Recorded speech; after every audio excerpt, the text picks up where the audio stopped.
ஒரே ஒரு விஷயம் சொல்றேன், உட்கார்ந்துருக்கீங்க 3 மணி நேரம் 4 மணி நேரம், அது எல்லாமே உண்மை. ஆனா கேட்கிற நமக்கு வந்து அவ்வளவு கஷ்டமா இருக்கிறப்ப ரெஸ்பான்ஸே இல்ல, பாதி பேர் ரெஸ்பாண்ட் பண்றாங்க, பாதி பேர் போட்டோ எடுக்கிறாங்க, பாதி பேர் வந்து கவனிக்கல, பாதி பேர் எந்திரிச்சு போறாங்க, பாதி பேர் டீ குடிக்கிறாங்க, பாதி பேர் அவங்க ஃபேமிலியோட பேசிட்டு இருக்காங்க. ஒரே ஒரு விஷயம் சொல்லவா, இத்தனைக்கு நடுவிலும் ஒரு மனிதன் தம் வேலையை தான் பார்க்கறானா அவன் மட்டும்தான் வாழ்க்கையில சாதனையாளனாகவே மாற முடியும், வேற யாரும் மாற முடியாது. Simple logic.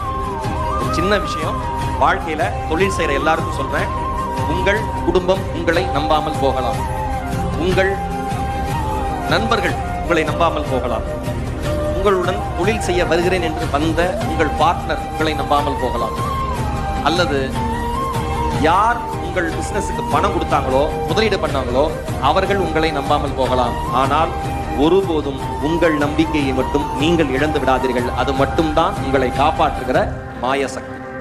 உங்களை நீங்க நம்புங்க.